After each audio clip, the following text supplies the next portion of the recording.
Welcome, everyone. Thank you for joining us for today's webinar, Lost in Translation, Why Blast-Resistant Building Project Management is Key, presented by Travis Holland and Brian Royo. Baker Risk presenter Travis Holland is the manager of the Baker Risk Protective Structures Office in San Antonio, Texas. Through his 18 years of experience at Baker Risk, Travis has assessed and designed building structures to resist the effects of blast, thermal, fragment, and other extreme loads. Our Fortress Protective Buildings presenter, Brian Royo, is a senior project manager for Fortress Protective Buildings out of Houston, Texas, and provides tailored solutions to address clients' challenges in safeguarding lives and critical assets. During this webinar, Travis and Brian will highlight through actual project experience why a higher level of attention is required when designing a protective building. The example projects will also provide guidance on how to implement a blast, thermal, and/or toxic resistant shelter at your facility. Before we begin, I want to go over a few housekeeping items. Please type questions into the Q&A box in the Zoom control panel, and our technical staff will respond to the questions. Thank you to Alex Soto and Dean Boo for being here with us to answer those questions today. Finally, at the close of our webinar, please provide feedback by responding to our survey. So without further ado, I will turn the time over to our presenters, Travis and Brian. Great. Thank you, Naomi. It's good to be here and good to present on this topic. Brian and I have been talking and working on this topic for several years, and it's good to be able to share some of our knowledge with this group. So before we jump in and talk about the content we have, we really want to focus your attention on the key takeaway for today. And we want you to take away that when your attention is to protect lives, a higher level of attention is needed throughout the project. And you'll hear in this presentation how that applies to very early stages of the project, during the project design, during the project construction, and then finally the project startup. So the key takeaway for today is going to be a higher level of attention is required when protecting lives is the mission.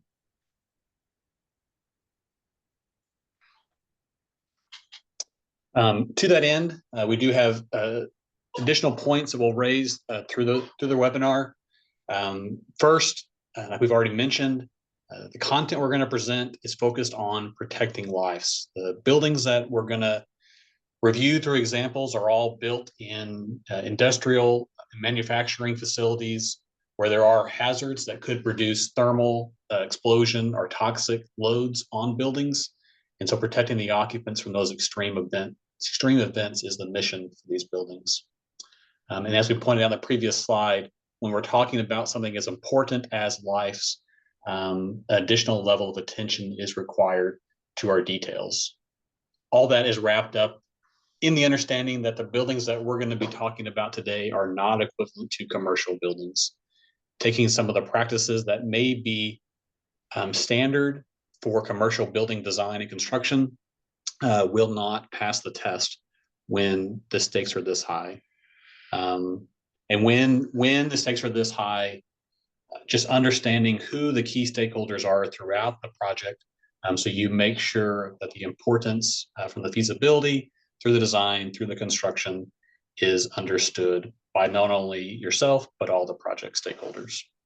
Yeah, and Travis, let me interject something real quick. We hear it every day, the term home safe every day, right?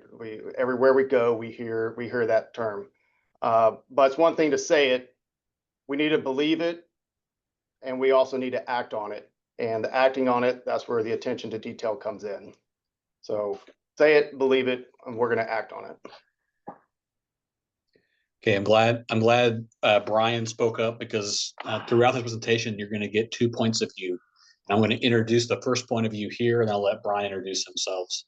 Naomi did a great job talking about our background. Let me just make it clear that I am a structural engineer.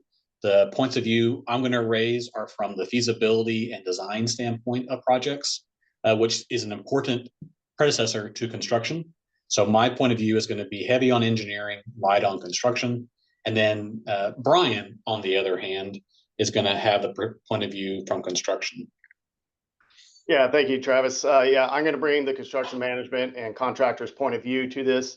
So we're looking at constructability, how we actually can get the project accomplished, and where do we want to be involved at the beginning of the project or during the project phase. So I have background in industrial, commercial, educational, and nuclear. So extensive background in construction, and hopefully I can bring that experience to this webinar today.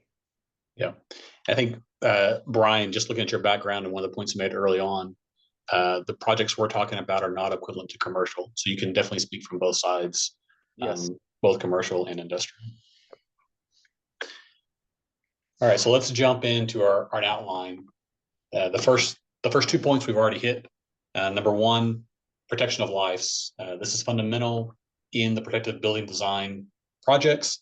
And so we just want to talk about why are we protecting lives and what are we protecting them from. We've talked about the details. These are critical, and we just want to walk through how making good decisions, documented decisions early on in the project is going to influence a project success.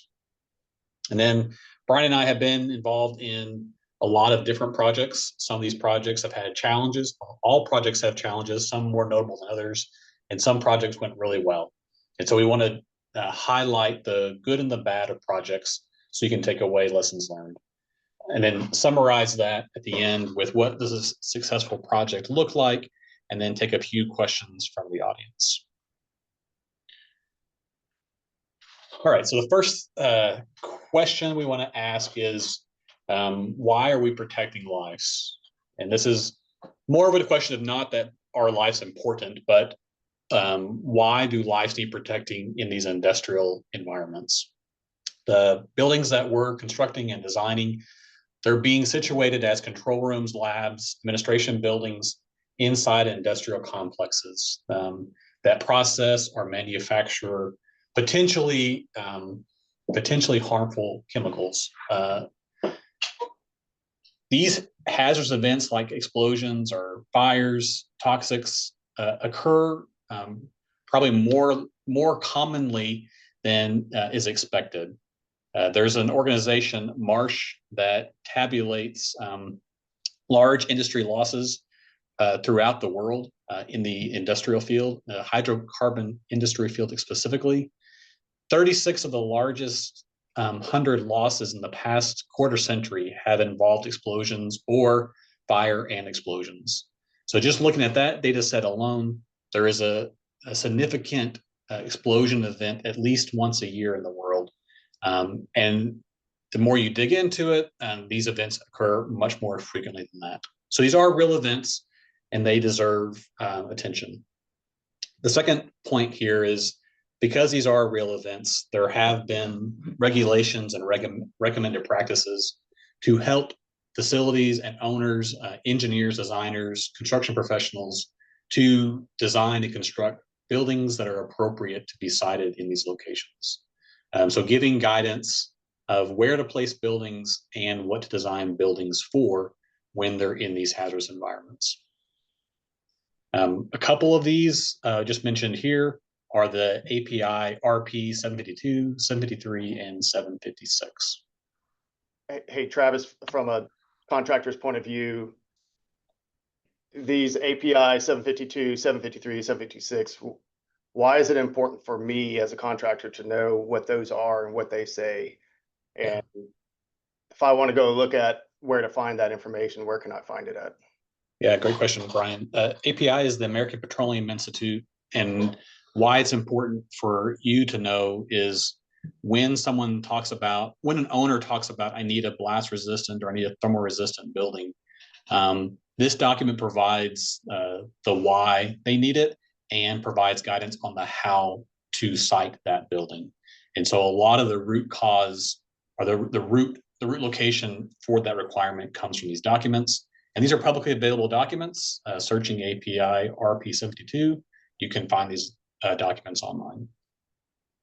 It sounds like if I know what these are, I'm able to ask the right questions regarding the building. Absolutely. Yeah, absolutely, Brian. Thank you. So the how is next. So once we understand the why that we need to do this, the how is next. And the point we want to raise here is that these high hazard events are extremely more significant than normal extreme natural hazard events. Just as an example, a Category 5 hurricane will apply about a half PSI pressure against a building. The industrial events that we're talking about are typically 2 PSI and greater. This is a video that I'm going to show that was a test that was completed at the Baker Risk Box Canyon Test Facility.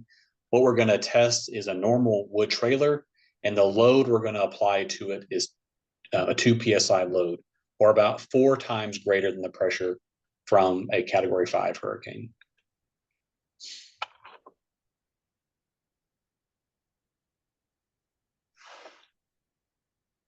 So this is the damage to a typical building that a 2 PSI blast load can cause. Some of the events that we're designing to or can be in the order of 5 to 10 PSI, so even greater than that.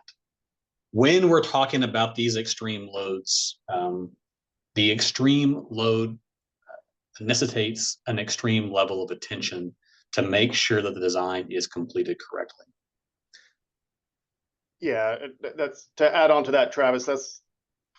That's where I want to be involved in the project to know what are we designing to, and what I need to set the standards of. Okay, this is the quality that we need to build these projects to. For example, if we're torquing up some bolts, if I don't have proper documentation in place, how do I know that? How do I prove that all those bolts were torqued? What if we miss some? How am I going to prove that? That's where the attention to detail is going to come in. So we'll expand on that a little bit more later. Absolutely.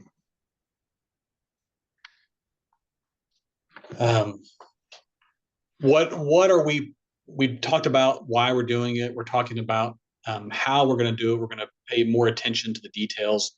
And then just to reiterate, what are we protecting against? The 4 main hazards that we're talking about in an industrial facility are blast, like the video we just saw, thermal, could be a jet fire like shown the image here, a toxic event, the release of a toxic material outside the building and making the building sound to where the toxic gas cannot enter the occupied space. And then lastly, high velocity impact at the building or a building object. These are the main 4 that we'll touch on today. So now having covered the why and the hows, let's just pull back a second and talk about how a typical project life cycle will run. This plot, moving from feasibility to concept to design to construction to startup, is going to be familiar to several people on the phone or on the webinar. Pretty standard, starting your project with asking high-level questions of what if or what could be, and then moving through more detail as you enter construction. I really like this plot below, however, because it shows the importance of making good decisions early on in the project. In this plot, on the left-hand side, we're measuring the ability to influence the cost, or another way to say this is the ability to influence the project's success. Early on in the project, there is a high potential the decisions you make could drive success in the project. And as you move through the project life cycle, there is less and less possibility to influence project success with the decisions you make. On the counter side, and on the right-hand side of the graph, you have the percent of total cost spent on the project. And as could be expected, in the feasibility, through the early stages of design, there's not a lot of project dollars being spent relative to the sum of the project. You really start spending most of your dollars as you move into construction and startup. And so what this highlights is in the feasibility phase of the project, making good decisions, engaging your project stakeholders early to make those decisions has a high possibility of influence of project success at a very low project cost. And the counter to that is if we don't involve the correct people until late in the game, their influence is going to be minimized and any changes are going to be costly to the project. Yep. And Travis, as a contractor, I want to be involved as early as I can in the process. Be involved in, if I get just an RFP starting at the procurement phase, I've already missed all that history of the project from the feasibility, concept, and design phase. And I was not able to put in our expertise advice in those phases to help control those project costs and the success of the project. So as a contractor, we want to be involved as early as possible in that project. The takeaway here, early in the project, get all stakeholders, owners, engineers, designers, and contractors engaged.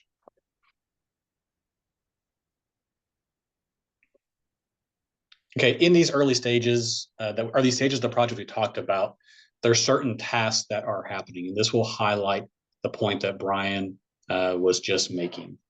And so early on in the project, in the feasibility, what is actually happening? For a project like this, preliminary building locations are being discussed for a new building. There's clarification and definition of the hazards, and the owner and design team potentially are coming up with the preliminary mitigation strategies. Is our building going to be a toxic shelter in place? Are people going to evacuate in the event of a jet fire outside of our building? Does the building need to remain operable after an explosion? All questions that are being asked at this early stage. Typically, the questions become more complex and more specific as you move through the design effort, and then moving into construction.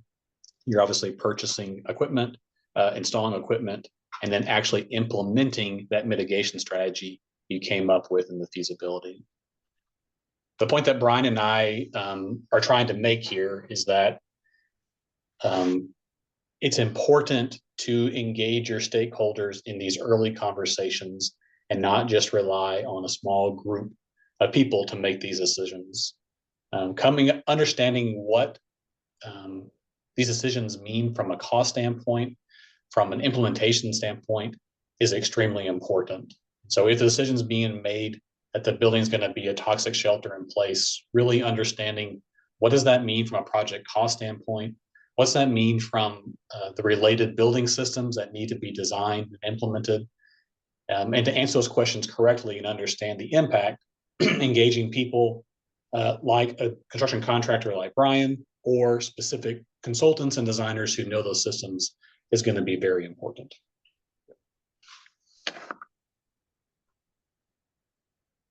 All right, Brian, turn things over to you here for the details. Okay, great. So the benefit of planning. For me, the first thing that we need to do is we need to set the culture. We're here to save and protect lives. That's the whole purpose of what we're trying to do. So that culture needs to start from the very early on in the project. We need to set expectations. We need to get alignment on what the scope of work is going to be, and everybody needs to understand that. Looking from the previous slide, there's about 15 or so stakeholders at minimum involved in that project from start to finish. Let's say each one of those stakeholders has roughly 5 people in it. That's about 75 people that are touching the project at some point throughout the project lifecycle. Now, if you've ever played the telephone game, some of us older folks, we know that when the story begins and you get all the way to the end of the telephone, it's never the same. So setting those expectations early of what the project's about, developing that scope of work with the project team early, and making sure we all understand where that flow and how the flow of information is going to go and what those deliverables are going to be. We've said this multiple times already, early project management team selection, get them involved early in the process. Earlier you can get them involved, the better. So contractors want to be involved as early in the process as we can, because it only benefits the project in the long run.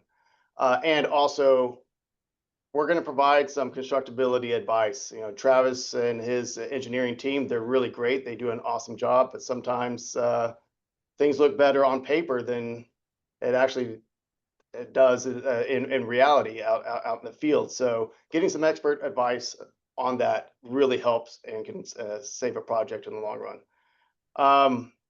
A QMS, this is where we're going to set apart a commercial building from a protected building, is your QMS. This is where we're going to be getting alignment of the quality expectations, setting up your ITPs. You got to have ITPs whenever you're doing a protective building. If you don't have ITPs and you're following that very stringently, you're doing everybody a disservice, including yourself. So you need to set those expectations of the ITPs. Where are your hold points? Where are the non-conformances, and what are you going to do about that whenever we come across those? Okay, Brian, before you move on to lessons learned, you have your acronyms, I have my acronyms, but QMS and ITPs, what are those? Okay, QMS, quality management system, quality management plan. It's a quality management program that you follow, not only for your company as a whole, but for your projects too. So that's where you're going to set what the quality standards are for those projects. And then what was the other one? ITPs, inspection test plan. That's going to say, hey, at this point in the project, when we install the bolts, this is where we're going to inspect and we're going to verify that we've torqued in the proper sequence and we torqued all the bolts. So we did a 30, 60, 90, 100% torquing down of all the bolts. Here it is. It's signed off. I signed off on it. The contractor signed off on it, and the client signed off on it. So we all know that it was done. We all verified it. And lastly, here on the lessons learned, you got to be doing your lessons learned. Not only track what went wrong, that's great to know, but also what went well. That's very important to know as well. And share that with all the stakeholders. Hey, this is what happened in the project. This is where we felt we can improve on, and this is what we felt went right, so that everybody has that history and can improve on the next project. Okay, Brian, we've gone through the background. Now let's dive into some actual examples of projects that we've been involved with that we can take some of those lessons learned from. As we dive in to these examples, I just want to give some background for the types of projects that we're going to be talking about. You'll hear reference to 3 different types of projects. The first is the upgrade or strengthening of an existing building. These are buildings that may have been built prior to some of these standards for protection being known or being implemented. And so now we're going back into the process area and reinforcing these buildings to make them more resilient to blast, thermal, or toxic loads. The second kind of project you'll hear about, sometimes I refer to as a stick-built building. These are essentially these are buildings that are built from the ground up. So Baker Risk has been involved in the foundation design, has been involved in the design of the superstructure, and has been involved in the design of the building cladding systems. These projects, again, would typically be built in a hazardous manufacturing or industrial complex. Before Brian jumps into the third type of building, I want to go back and revisit the video we showed earlier, because this highlights an important point of the building siding and design process. You'll notice in this video that I played earlier, in the forefront is our conventional wood trailer that gets blown off its supports and then pushed off to the backside of the concrete pad. Well, now in the background, towards the back of that concrete pad, there's a reinforced concrete fortress building. This building sustains similar loads to the wood trailer, but I want you to look again at the video at the difference in response.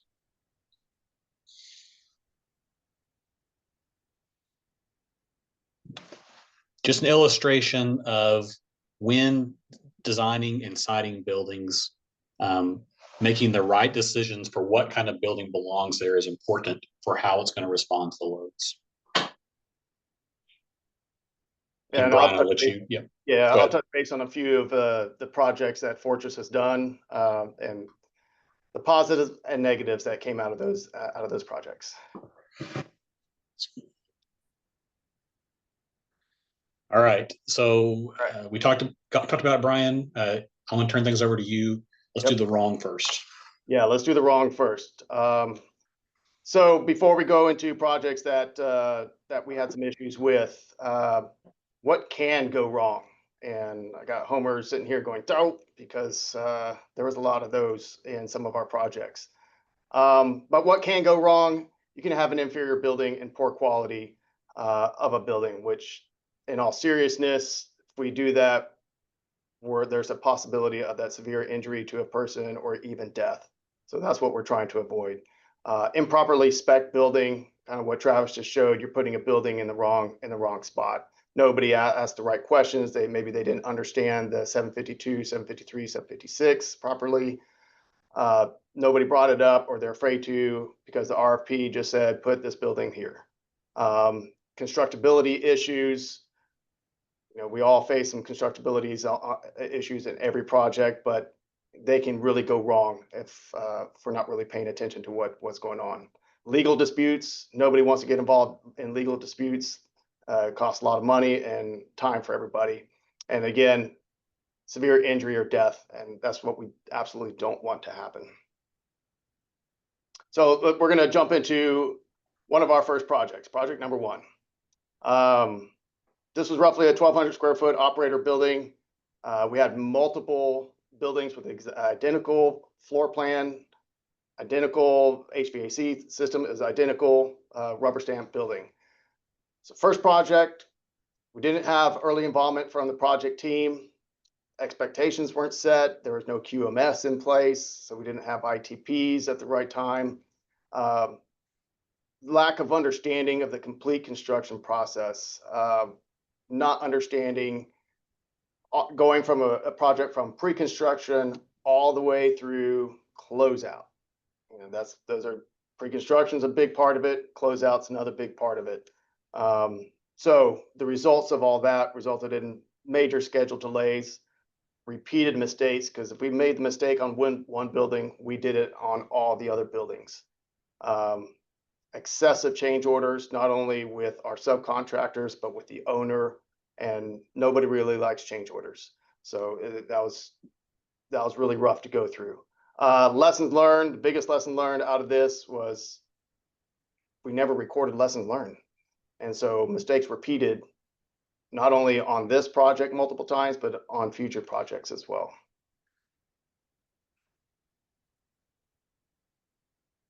So we're going to go into project 2 now. This is a roughly 2,000 square foot control building. I got Homer going into the bushes because we repeated the same mistakes as we did in project number 1, because we never took lessons learned, and we never reviewed. If we did them, we didn't review them before this project. Again, we didn't have early involvement from the project team, so those expectations weren't set very early on. We didn't have a QMS really in place until about halfway through the construction phase. Again, this resulted in schedule delays, repeated mistakes again, even with the same contractors that we had on project number 1. We used the exact same projects from subcontractors from 1 to 2, and everybody repeated the exact same mistakes we made. We had over 100 change orders with our subcontractors, and not a very big building, so that's a lot. But a positive that we took out of this project was we did record lessons learned, recorded over 150 of them, and that benefited us in future projects. Hey, Brian, we've already hit on this, but I just want to reiterate. Up here where you said no early involvement from the project team, who was not involved early specifically in that project? We weren't, and our subcontractors weren't. So we weren't involved very early on, but when we sent out the pricing to the subcontractors, we didn't involve them early on. So they just got a RFP, they bid it how it was. There was no communication. Okay, this is the scope of work that you need to follow. Let's double check your proposal and make sure that your scope of work is accurate and is what it's supposed to be. Are you class 1 div 2 on all the electrical? Yes, no. Well, you need to pick it up. There was none of that communication. So it really cost us in the long run. Awesome.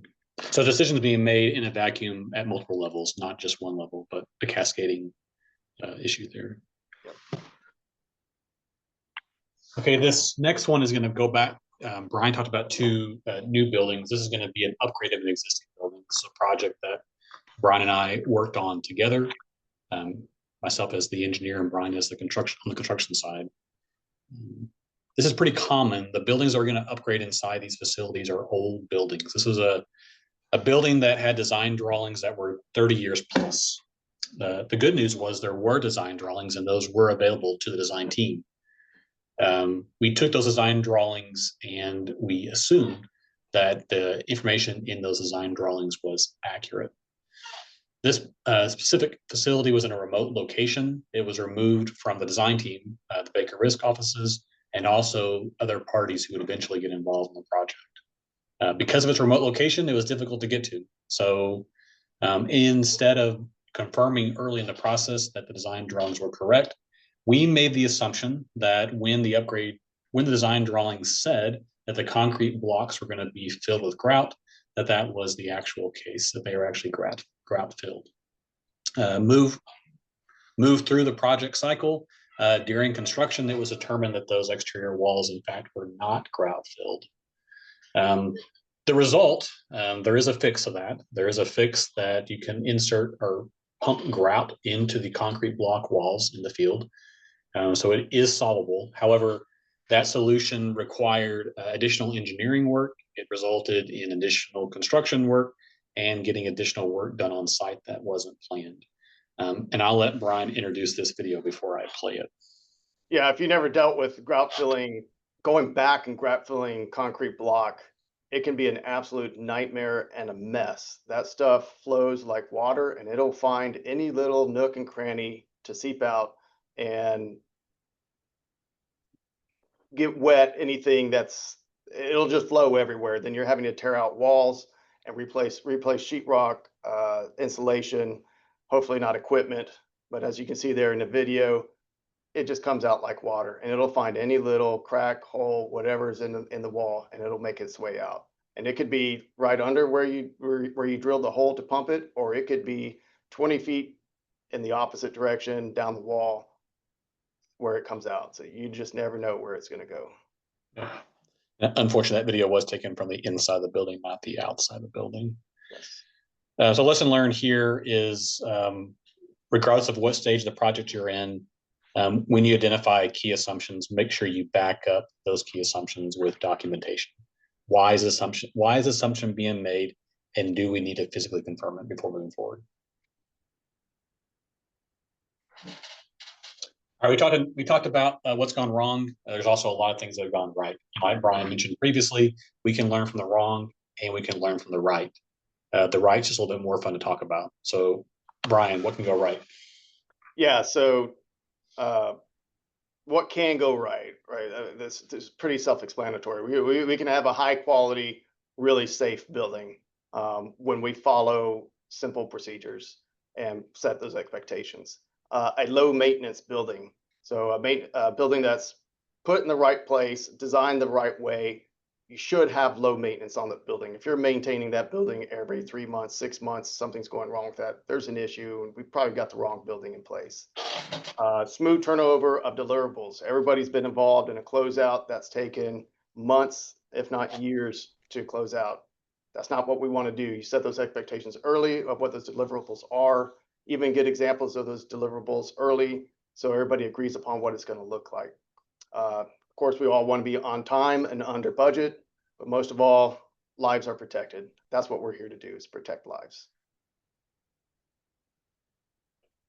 Okay, so this was project number 3 for us, I believe. Roughly a 960 square foot control building. The challenges with this one was that it was out of state as a new client with new contractors, and we used non-typical module layout for our building. So already from the very beginning of the project, it's shaping up to have issues, right? Because we haven't dealt with those before. But we had the project team involved early. So the subcontractors, ourselves, the client, and all the clients' contractors were involved in weekly or bi-weekly meetings leading up to the actual construction part of the project. So everybody knew what those expectations were. They knew what quality standards we were going to hold everybody up to. We knew the ITPs, we reviewed them with everybody, Everybody signed off on, yes, that's exactly what we want to do and how we're going to do it. So when the execution came down to the field, it went off almost flawlessly. Again, from the QMS, we put that in place from the very beginning. So the result of all this really was an on schedule, under budget project with 0 change orders to the client. Client was super happy with the execution and the delivery and the overall quality of this building. We had less than 5 change orders to subcontractors, and those were just minimal change orders at best. Lesson learned we took away from this is setting those expectations early with all the stakeholders paid huge dividends in the end. Saved us a lot of headache. And we reviewed all those lessons learned from the 150 that we had from the previous project with everybody. Say, hey, this is what went wrong in our previous project. We were open and honest about it. Client appreciated that. All the contractors appreciated that because they learned as well what to do and what not to do.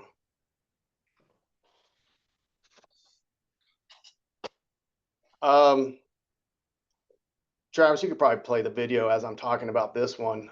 This is another control building that we had. Again, this was out of state, another new client, new contractors.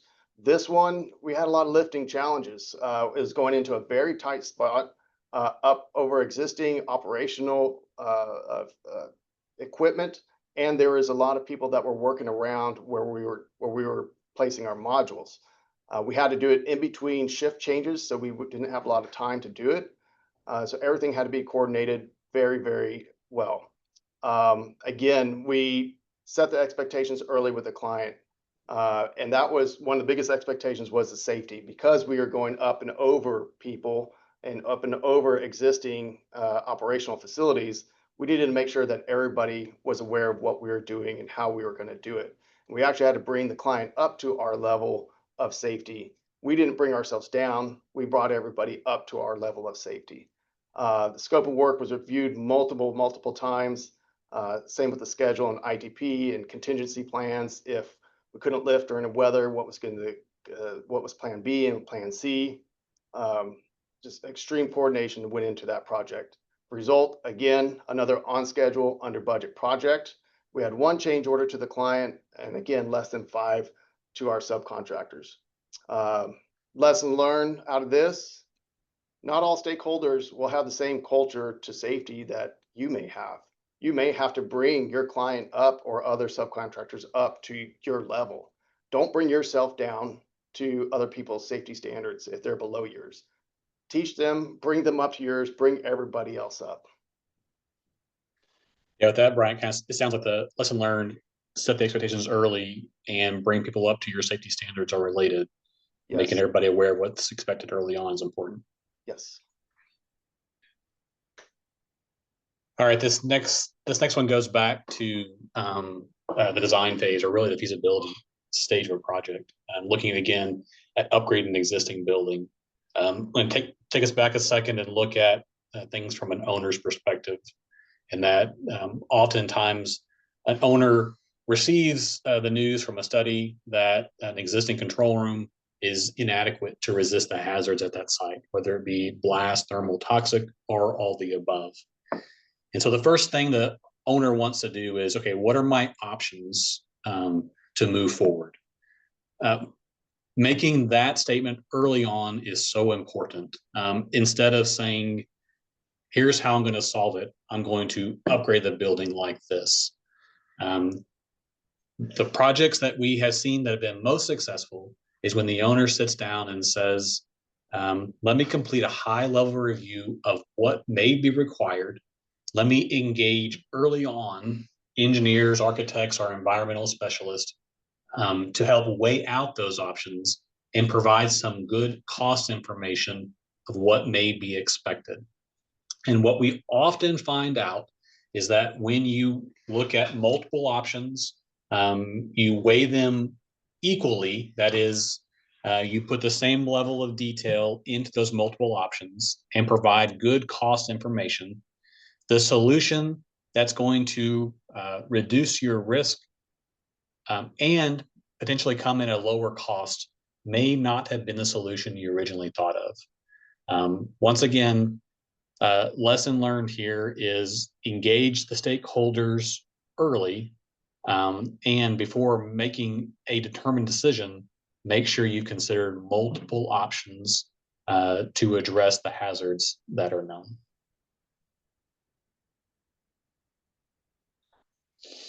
Okay, so as we wrap things up here for this webinar, we wanted to recap everything and provide recommendations for what a successful project looks like. So Brian and I will each take a few of these bullet points. The first one, maybe as connected to that last example I provided, is to start simple. And by start simple, you don't need to solve the entire project on day one. But start simple, engage stakeholders early, consider what solutions could be available, weigh those options equally, and then start building detail on those simple steps before jumping all the way to the final solution.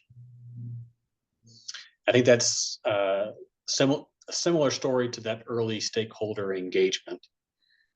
We've used the term stakeholder quite broadly, but we gave you several examples. There's going to be stakeholders on the owner side who have responsibility, whether it's operations management, health and safety, on-site contractors who are stakeholders from the owner side.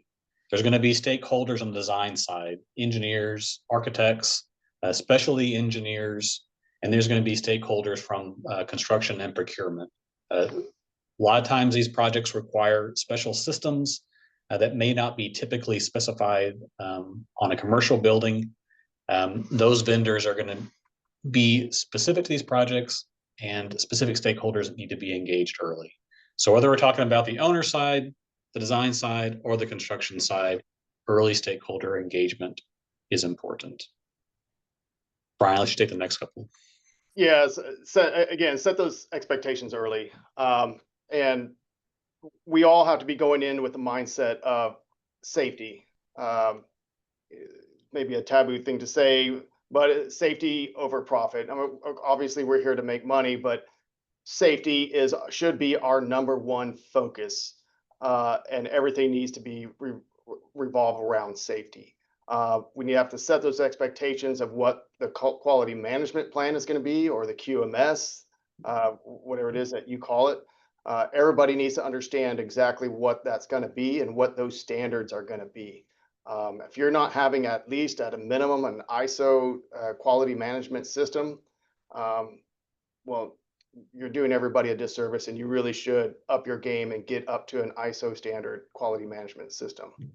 And communication, set those expectations of how the communication is going to flow, what that scope of work is, review that scope of work with not only the client, but with the subcontractors, with the architects, the engineers, and even go as far back if you want all to the process safety folks and operations folks. There's a lot of times they're not involved in what we're doing, and then come to find out 3 years later, 5 years later, the wrong building was built, and now the owner has to do something about it, upgrade it, or tear it down and get another one there. So have that communication and take those lessons learned. You got to be taking lessons learned, and don't hold those lessons learned in-house. Share them. Don't be afraid to share them out with other people. There's no shame in letting everybody know what mistakes you did, as long as you're learning from those and not repeating them on future projects. Well, we hope that you will be able to learn from the things that we have learned from in this presentation. Again, the key takeaway that we wanted you to leave with today is that when talking about protecting lives, a higher level of attention is required. And hopefully we illustrated that with the examples we've given you today. So that is our content, but we would love to have some questions. So any questions, we'll take them. Absolutely, Travis. Thank you both for the presentation and all the information. I'm going to go ahead and ask some of the questions that did come up during the presentation. And just as a reminder to our attendees, if you haven't already done so, be sure to type your questions into the Q&A box in your control panel. So first question for you guys is, What tools or processes have been used by contractors to demonstrate that the constructed building meets the protective design requirements? You want me Brian, to you want take to take that that? first? Yeah, so here at Fortress, we use not we have our quality management system that is ISO 9000 certified, but the way we track all that, well, ISO has its own standards that how you're supposed to log and track all that. But we also use Procore project management software to track all of our RFIs, submittals, observations, non-conformances, corrective actions. All that's tracked through that program software. So you need to be really using a tool like that, or you don't have to go to that extreme to use Procore, but some kind of quality management system that tells you how to record and how to manage that information. Yeah, and Brian, extremely important on the quality control and project management side. I'll also say another thing that we've seen done is oftentimes from a toxic shelter in place building, there's a requirement that the building has to meet a certain air tightness requirement. And the only way really to prove that is to test the air tightness once the building's in place. And so that's something that not necessarily a tool, but a process that once the building is constructed, confirming through test or observations that the engineer's requirements were installed. Excellent. Thank you for that. Another question was, when considering toxic upgrade options for an existing building, how does the existing construction of the building influence that path forward? Hmm. Well, that may relate to the answer I just gave. I'll let Brian hit on the new building. I'll talk on an existing building. If you just imagine your house on a cold winter day, there's a lot of avenues for that cold air to enter your house, whether it's through bad seams at the door, the windows, maybe some openings that have opened up in your roof or walls due to the age of your house. Those same type of areas exist in industrial buildings, and maybe even magnified because there's more penetrations in industrial buildings like pipe racks, large air ducts, etc.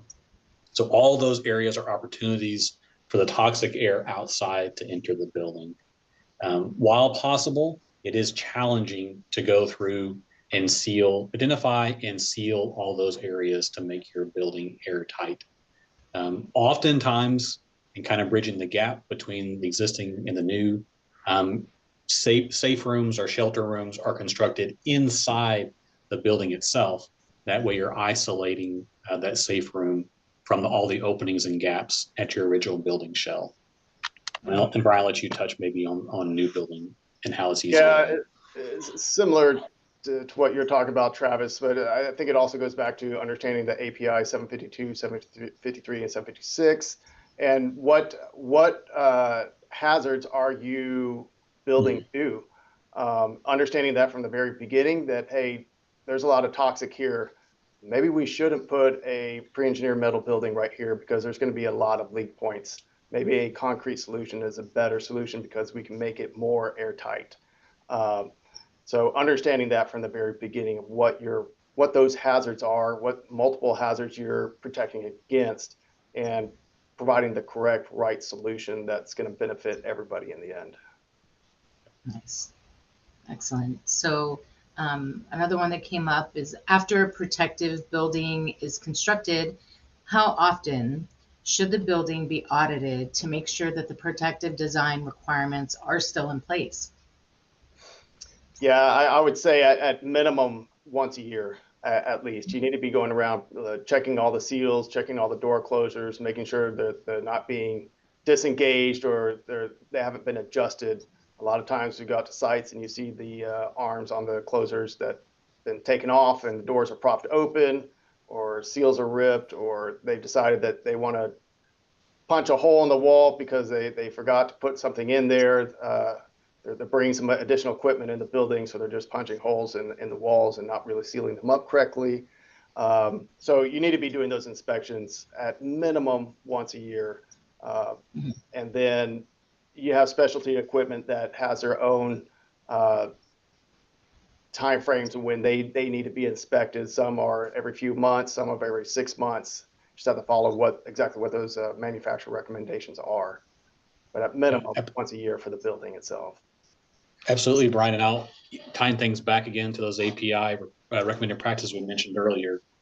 There is guidance there that if you're counting on something in your building to protect people, whether it be the blast resistance, thermal resistance, or toxic resistance, you need to demonstrate that it's effective, which to Brian's point means you're going back and checking, is this the way that we constructed it from day one? Right.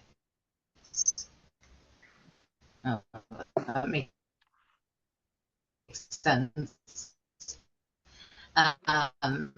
Travis and Brian, it looks like we've only covered a few of the questions that were asked. So one more time, you type those into the Q&A box and address those, and then we'll get that sent out to you. So one more question before we conclude is, what are other examples of construction cost drivers that are unintentionally neglected by owners in the early stages of project planning?